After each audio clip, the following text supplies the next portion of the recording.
Bismillahirrahmanirrahim. Assalamualaikum. Berikut adalah sebuah kisah dari Mas Rama.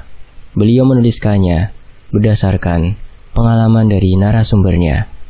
Dan kumpulan dari peristiwa mencekam ini tersatu dalam judul Kampung Teluh. Dan Tony FS akan membacakannya di sini untuk teman-teman. Dimulai dari Tumbal Kesempurnaan Ilmu Santet Batara Karang. Sebelum kita masuk ke selengkapnya, mari kita berdoa dulu. A'udzu bikalimatillahit tammati min syarri ma khalaq. Bismillahirrahmanirrahim. Allahumma shalli ala sayyidina Muhammad. Ini dia selengkapnya. Kampung Teluh, Tumbal Kesempurnaan Ilmu Santet Batara Karang.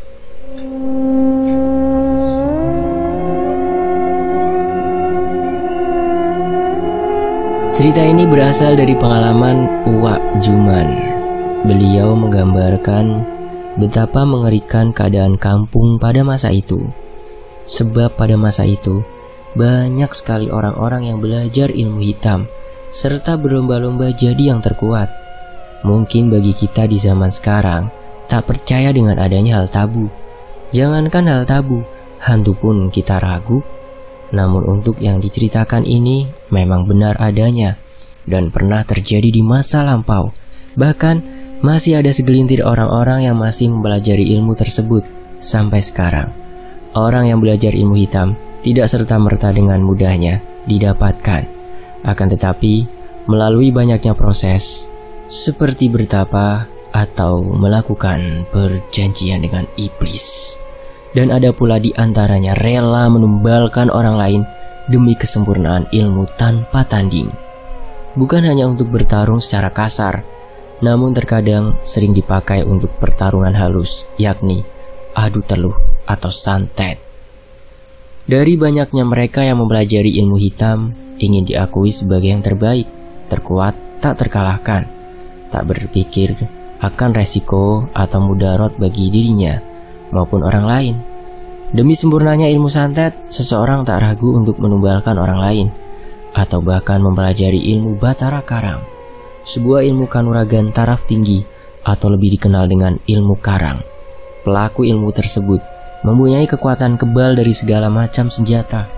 Ritualnya sendiri tak mudah untuk dilakukan, serta wajib dilaksanakan selama puluhan tahun. Kebanyakan dari pemilik ilmu hitam yang satu ini menjadi sombong dan meremehkan eksistensi sang pencipta. Karena kesaktian tersebut membuatnya menjadi takabur, sebab diklaim mampu berumur panjang, namun nyatanya tidak dapat menghindarkan pelakunya dari kematian. Cerita ini terjadi ketika Wak Juman berumur sekitar 18 atau 19 tahunan. Untuk umur Wak Juman di tahun 2021 sekitar 65 tahun kurang lebihnya. Jadi bisa menebak-nebak pada tahun berapa kisah ini terjadi? Ya, sekitar tahun 1974 atau 1975. Cerita di sini pun tidak terdapat penjelasan tahun, bulan, hari, serta apalagi jam, sebab kejadiannya telah sangat lama. Pada masa itu di kampungnya bisa jadi tidak banyak yang mempunyai jam. Mereka memastikan waktu sholat, umumnya dengan cahaya matahari ataupun suara hewan. Cerita ini tidak bermaksud menjelekan wilayah ataupun menakut-nakuti kalian. Hanya saja kita bisa mengambil pelajaran dari setiap peristiwa yang ada, serta berserah diri pada Sang Ilahi, agar kejadian ini tak menimpa pribadi masing-masing. Dan semoga Tuhan selalu menolong dimanapun kita berada.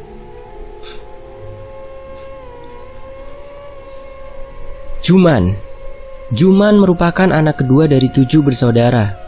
Kakaknya seorang nelayan, jadi ia tidak sering berada di rumah. Juman tinggal bersama Umi serta kelima adiknya. Bapaknya telah wafat dikala Juman berusia 7 tahun.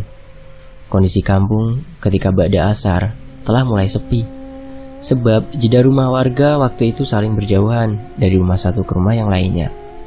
Setiap rumah selalu dikelilingi pohon yang tinggi, mirip rumah di dalam hutan. Penerangan di masa itu masih memakai lampu tintir, kayu damar, serta buat keluar malam hari biasanya memakai obor. Sore itu, waktu badasar, Juman bersiap buat berangkat mengaji. "Nih, aku berangkat mengaji dulu ya," ucap Juman menghampiri Umi dengan baju koko, sarung dan kopiah di atas kepala. Tidak lupa kitab suci yang ditempelkan pada bagian dada. Jadi keinget masa kecil. "Iya man, ingat sebelum berangkat kasih makan kambing dulu," perintah Umi memandang wajahnya. Tampak senyum merona terpancar dengan wajah di raut wajah sang ibu. "Iya Mi, kambingnya sudah aku beri makan," jawab Juman melihat arah luar, mengarah dengan pandangannya jika ternak sudah diberi makan. "Oh ya sudah, bila kamu lelah menginap saja di kobong, tidak usah memaksakan pulang," saran Umi, mulai mengangkat pergelangan tangan kanannya. "Iya Mi, lihat nanti saja," jawab Juman ragu sambil mencium tangan kanan ibunya, dan berangkatlah ke pondok tempatnya mengaji. Alasan Juman berangkat mengaji setelah asar karena jarak dari tempat tinggal ke pondok lumayan jauh. Jika beliau berangkat setelah asar, umumnya mendekati waktu sholat maghrib baru sampai. Pada perjalanan mengaji kali ini, sebetulnya tidak terdapat kendala apapun, hanya ditemani suara kicauan burung dan bunyi suara hewan lainnya. Akan tetapi, perjalanan Juman kali ini sedikit berbeda. Saat telah sampai pertengahan jalan, tidak jauh darinya, tiba-tiba muncul seorang pria parubaya dari semak sebelah kanan. "Astagfirullah, aku kira binatang buas," gumam Juman di dalam batin, dan jantung berdegup kaget. Dia berhenti sejenak dan membiarkan pria itu agar lewat terlebih dahulu. Setelahnya, Juman meneruskan perjalanan. Juman mengira pria itu adalah pemburu. Akan tetapi, saat akan masuk ke semak sebelah kiri, pria itu melihat ke arah Juman sembari tersenyum sinis. Saat senyum, mirip melihat sebuah taring berasal giginya yang menyeringai. "Kok seperti ada taringnya? Mungkin penglihatanku saja yang salah." Juman tidak terlalu mengindahkan. Sesudah orang itu lewat, dia pun meneruskan perjalanan. Namun, selang beberapa menit, tiba-tiba ada muncul pria parubaya lagi dari arah kanan. Juman berhenti, dan seperti yang pertama, sebelum masuk semak yang di kiri, pria ini melihatnya dan tersenyum sinis serta mengeluarkan taring. Kali ini Juman yakin, pria yang bertemu di awal, dia pun memiliki taring. Seketika Juman merinding serta sedikit takut, namun memberanikan diri, serta mulai meningkatkan kecepatan langkahnya. Karena sehabis bertemu mereka berdua, perasaannya mulai tak enak. Juman mencoba mempercepat jalannya. Ternyata sudah beberapa menit jalan, Juman berpapasan pria lain lagi, dan begitu seterusnya. Mungkin berpapasan kurang lebih 8 orang yang berbeda, akan tetapi mempunyai kesamaan, yaitu selalu menatap tajam, tersenyum sinis, serta punya taring. Singkat cerita, Juman sampai pondok dengan nafas terengah-engah, karena Juman berjalan sambil setengah lari. Juman pun langsung beristirahat di sebuah balai yang tidak jauh dari pondok. Di sana ada beberapa sahabatnya yang sedang asyik mengobrol. Sebut saja Edo dan Adit. "Dok, tolong ambilkan minum. Tenggorokanku kering, bak kemarau panjang," pinta Juman menatap Edo sembari mengelus tenggorokan. "Bukannya mengucap salam malah minta minum. Nafasmu kenapa terengah-engah? Seperti habis dikejar anjing saja," keluh Edo menatap sinis. "Nanti ku jelaskan, cepat. Tolong ambilkan aku minum terlebih dahulu," lanjut Juman meminta. Edo pun masuk ke dalam kobong dan tidak lama keluar kembali membawakan segelas air. "Nih airnya man," seru Edo sambil menjulurkan gelas plastik berisi air. Dan Juman langsung mengambil gelas plastik itu, menghabiskan air di dalamnya, serta tak lupa berterima kasih sebab sudah mengambilkan air minum untuknya. "Coba sekarang kamu jelaskan," perintah Edo sembari duduk di atas balai di sebelah Juman. "Di perjalanan, aku berpapasan dengan pria aneh. Karena takut ya aku lari," jelas Juman menatap depan, menerawang jauh. "Aneh bagaimana maksudmu?" tanya Edo kebingungan, mengangkat telapak tangan meminta penjelasan. Mereka tersenyum padaku. Dari balik senyuman keluar taring, jelas Juman menatap Edo penuh keyakinan. "Mungkin kamu keliru," kilah Edo tak percaya. Aku pun sempat berpikir begitu, tapi masalahnya berpapasan dengan 8 pria berbeda dan semuanya selalu tersenyum serta mengeluarkan taring. teriak Juman kesal. "Wah, serap amat ya. Untung engkau cepat sampai, Man," seru Edo mulai yakin dengan apa yang Juman ceritakan. Kemudian Adit ikut menimpali percakapan mereka berdua serta mengungkapkan sesuatu. Adit menjelaskan bahwa kata orang tuanya, bila bertemu manusia seperti itu, mereka merupakan orang-orang yang akan bertapa untuk belajar ilmu santet dan kebal, serta ada baiknya menghindar atau lari bila bertemu dengan mereka. Juman dan Edo pun mengangguk setelah mendengar penerangan Adit. Dalam asyiknya perbincangan, tidak terasa waktu sudah memasuki untuk sholat maghrib. Ketiganya segera ambil wudhu, lalu masuk ke dalam pondok. Di kawasan mereka mengaji, terdapat 3 bangunan saling berhadapan. Pertama kobong, pondok tempat mereka sholat dan mengaji. Yang terakhir tempat tinggal abah atau guru ngaji. Di pondok ada 11 anak didik dan 3 diantaranya merupakan anak dari abah sendiri. 10 anak didik pria serta 1 perempuan, anaknya abah. Seluruhnya adalah anak didik abah kecuali Juman.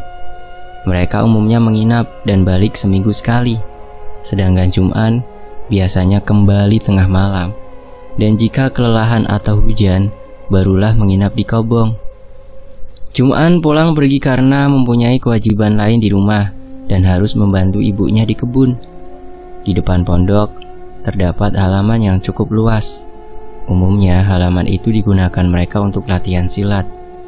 Selain diajarkan mengaji, mereka juga belajar huruf gundul, menulis, bela diri silat, cara bertani, serta kerajinan tangan, seperti bikin kipas dari anyaman bambu, bilik, dan lain-lain. Sesudah selesai sholat maghrib, biasanya mereka melakukan hafalan. Namun karena Juman telah mengalami peristiwa aneh, dia pun bertanya pada abah. Juman maju ke dekat abah dan duduk di sebelah beliau sembari memijat kakinya. "Ada apa, Man? Kenapa tidak menghafal? Tumben sekali kamu di jam menghafal, malah duduk di sebelah abah," tanya abah merentangkan bibir menatap ke arah Juman. "Aku ingin bertanya, bah," ungkap Juman sambil terus memijat. "Iya, silakan. Memangnya apa yang ingin kau tanyakan?" tanya abah lagi, menatap Juman penuh tanya. Sambil memijat kaki abah, Juman pun menjelaskan kejadian barusan ketika berangkat ke pondok. Ketika Juman bertanya tentang hal itu, semua anak didiknya terdiam dan ikut menyimak apa yang akan dijelaskan oleh abah. "Oh, kamu bertemu mereka." Lalu abah pun menjelaskan tentang pria yang Juman temui itu. Abah memberitahukan bahwa pria-pria itu merupakan manusia biasa pada awalnya. Namun karena mereka haus akan kekuatan atau ilmu hitam, mereka pun bersekutu dengan para setan. Mereka memiliki taring sebagai perwujudan dari ilmu yang sudah mendekati kesempurnaan. Menurut mereka, syarat untuk mencapai kesempurnaan mereka biasanya dengan menumbalkan manusia. Mereka yang sudah seperti itu biasanya setengah jiwanya sudah menjadi setan. Abah pun berpesan agar berhati-hati jika sudah bertemu mereka, karena setiap orang yang bertemu akan ditandai untuk dijadikan tumbal. Mendengar apa yang abah jelaskan, Juman pun mematung, tak mampu berkata sedikit pun. Peluh sebesar biji jagung mulai membanjiri raut wajahnya, turun dari balik sela-sela kopiah, kemudian membasahi kening, menetes ke lantai beralaskan tikar, melewati wajah yang mulai ditundukkan pandangannya ke bawah. Juman ketakutan karena dirinya sudah ditandai sebagai calon tumbal. Dengan gigi terkatup walau ragu, Juman memberanikan diri untuk kembali bertanya, untuk memastikan kalau dirinya bukanlah calon tumbal, atau mencari solusi agar bisa lepas dari jerat sang penganut ilmu hitam. "Serius, bah? Terus apa yang harus aku lakukan?" "Tak usah khawatir, An. Percayalah, Tuhanlah yang menentukan takdir seseorang. Berdoa dan berikhtiarlah kepadanya. Tebalkanlah imanmu." Saran abah memandang Pilu dengan tatap mata kecemasan itu. menembus hati Jum'an yang menatap balik ke dalam kelopak mata sang guru ngaji. Dengan rasa ragu, dia kembali membuka mulut untuk bertanya. Akan tetapi, Abah memotong terlebih dahulu sebelum apa yang ada di dalam pikirannya tersampaikan lewat ucapan. Tidak semua pertanyaan harus dijawab dengan kata-kata. Terkadang sebuah pertanyaan akan terjawab oleh suatu kejadian. Manusia itu butuh banyak pengalaman, karena dengan sebuah pengalaman, kamu akan mengerti dan paham, tapi semua tergantung dari manusianya sendiri. Kalau mereka tidak mau berpikir, meski banyak pertanyaan dan sudah dijawab, mereka tak akan mengerti dan tak akan paham. Imbuh Abah. Sebuah kata yang sulit dicerna, namun Jum'an paham dari maksud di balik kata yang Abah ucapkan. Setelahnya Jum'an mengurungkan niat untuk bertanya, menutup mulut rapat-rapat dengan beribu pertanyaan yang berkecamuk di dalam kepala. Lalu Jum'an pun kembali berbaur dengan lainnya untuk mengikuti hafalan. Waktu Isya tiba, mereka kembali sholat berjamaah. Tak ada kata yang mereka bahas lagi, lebih fokus ke arah ibadah. Selesai sholat, sambung lagi dengan mengaji. Malam diterangi sinar sang rembulan. Api obor bergoyang mengikuti tiupan angin yang mulai berembus dingin. Jangkrik mulai bernyanyi dengan sangat nyaring karena malam itu begitu hening. Malam itu jadwal mereka latihan silat, menjadikan waktu mengaji agak singkat dari hari biasanya. Tetapi akan dilanjut setelah latihan silat selesai, yang tepatnya hampir mendekati tengah malam. Mereka keluar menuju halaman pondok. Seperti biasanya, Jum'an latihan dengan sangat bersemangat. Dia lupa dengan apa yang akan menimpa, karena silat tersebut salah satu ilmu untuk menjaga diri jika ada yang berniat jahat kepadanya. Walau ilmu silat ini belum pernah digunakan, tetapi Jum'an bersyukur selama ini tak ada yang jahat kepadanya. Gerakan demi gerakan yang diteriakkan dengan sangat lantang mampu memecah keheningan malam, sampai mereka tak tahu akan bahaya yang mulai datang menghadang, karena ada mata mengawasi dari gelap temara malam. Dari balik pohon-pohon yang bergoyang, berjalan mengendap, mulai mendekat ke arah mereka, dan terus mengawasi. Dari dekat balai, dekat obor menyala. Ketika sedang fokus berlatih, ada beberapa temannya mengobrol dengan nada berbisik. Edolah yang memulai perbincangan tersebut. Dit, lihat ke arah obor yang dekat balai. Itu manusia atau bukan? Apa sih Dok? Aku lagi fokus latihan nih. Nanti diomelin Abah jika kita ketahuan tengah asyik mengobrol, keluh Adit dengan nada berbisik pula, sambil lempar pandangan ke arah Abah untuk mengingatkan Edo. Makanya lihat dulu, geram Edo, memaksa Adit untuk ikut menatap apa yang dia lihat. Karena kesal dan Edo terus memaksa, kedua bola mata Adit mulai menyapu pandangan sekitar, hingga melihat ke arah yang ditunjuk oleh Edo. Oh iya, ternyata apa yang kau ucapkan benar adanya. Mungkin saja salah satu warga hendak bertamu ke rumah Abah, jawab Adit sedikit ragu sambil menggerakkan anggota tubuh mengikuti gerakan silat yang lainnya. Sedangkan kedua bola mata fokus melihat ke arah orang itu. Mana mungkin, selama kita ngaji di sini, sangat jarang ada yang bertemu malam-malam kesini seorang diri. Terus juga orang itu tidak berjalan masuk ke sini, malahan berjalan ke samping. Jelas Edo memandang bayang dari sosok manusia yang dilihat olehnya dan Adit dari kejauhan. Iya sih, kamu benar. Apa kita lapor Abah saja?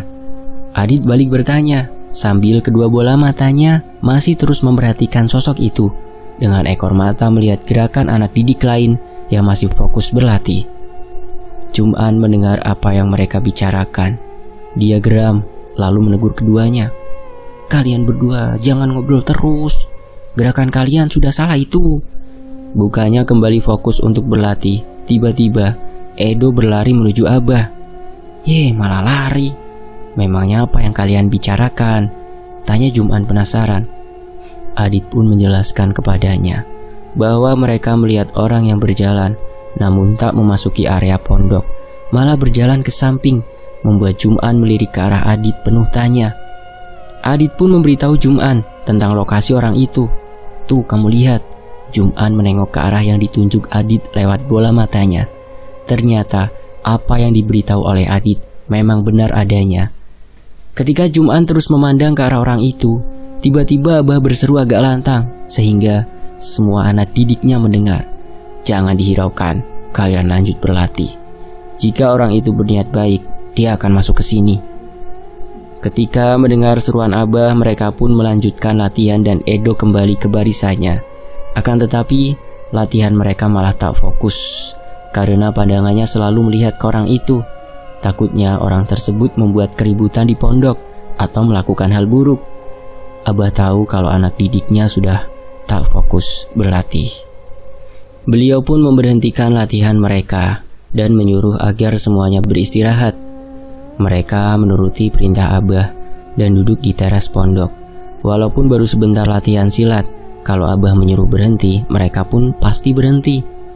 Saat mereka duduk dan membahas siapa orang yang berada di luar area pondok itu, tiba-tiba Abah berjalan seperti ingin menghampiri orang tersebut. Karena para anak didiknya mulai khawatir, takut Abah kenapa-kenapa. Beberapa dari mereka ingin menemani Abah. Saat mereka hendak bangun dari duduknya, salah satu anak tertua Abah menahannya, seperti paham dengan kekhawatiran para anak didik kepada sang guru. Anak Abah yang satu ini kita panggil saja dengan nama Robi. "Tidak usah khawatir, Abah bisa jaga diri. Kalian duduk saja dan perhatikan," seru Robi. Mendengar seruan Robi, beberapa anak didik pun kembali duduk. Robi selain anak tertua Abah dan anak didiknya pula, dirinya sudah mereka anggap sebagai senior.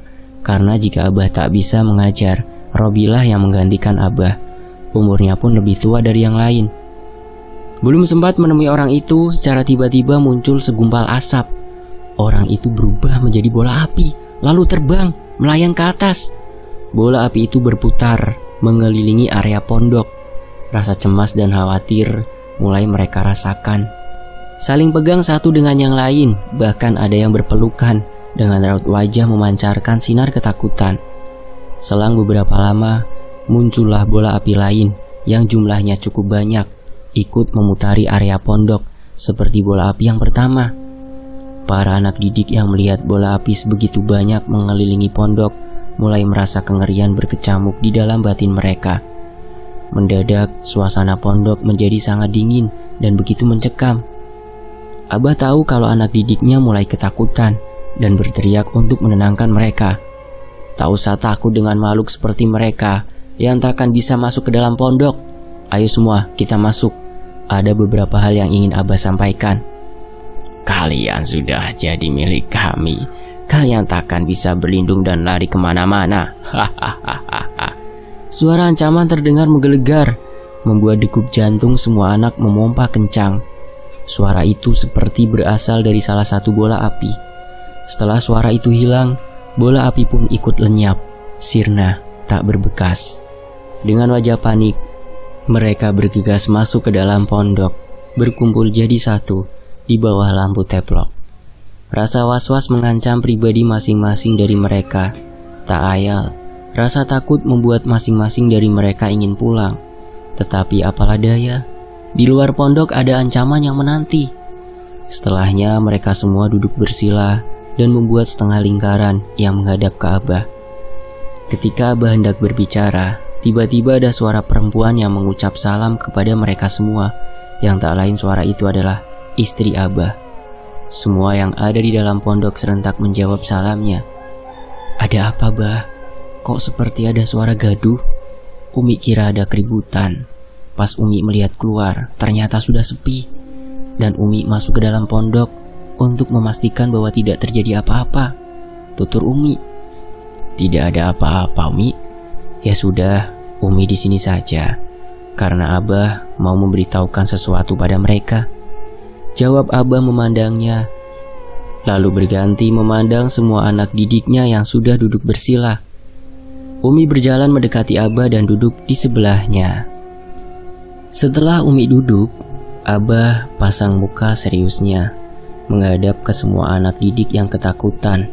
Dengan tubuh bergetar, Abah mengamati mereka satu persatu. Keringat dingin di kening sebesar biji jagung tak mereka hiraukan sampai menetes melewati mata. Semuanya hanya bisa menunduk, ketakutan dengan wajah pucat, diam dan hening. Tak ada satu patah kata keluar dari bibir masing-masing. "Man, malam ini menginap saja di pondok," pinta Abah.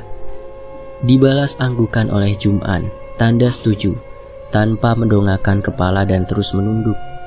"Malam ini, perbanyak zikir, dan jika mendengar suara apapun, jangan kalian hiraukan. Bahkan jika itu suara menyerupai teman, keluarga, atau suara Abah sendiri," seru Abah, melihat mereka satu persatu. "Satu lagi, jangan keluar melewati area pondok," imbuh Abah. Memandang ke arah mereka yang sesekali mengangkat bola mata, curi pandang ke arah Abah. Mereka mengiyakan ucapan Abah karena sedikit paham dengan kondisi saat itu. Akan tetapi berbeda bagi Jum'an, karena dia orang yang selalu penasaran dengan hal apapun. Dia memberanikan diri untuk bertanya kepada Abah, walaupun beliau sudah melarang untuk bertanya. Tetapi memang sudah jadi sifatnya, dan Abah sendiri terkadang memakluminya. "Bah, maaf, aku bertanya lagi. Tujuan mereka sebenarnya apa, Bah?" Bersambung, nantikan kelanjutannya hanya di Tony FS. Terima kasih Mas Rama Atmaja. Teman-teman juga bisa mampir ke channelnya beliau ya. Nanti linknya ada di deskripsi. Saya pamit, wassalamualaikum warahmatullahi wabarakatuh. Alhamdulillahirrabbilalamin. Sampai jumpa di bagian berikutnya hanya di Tony FS.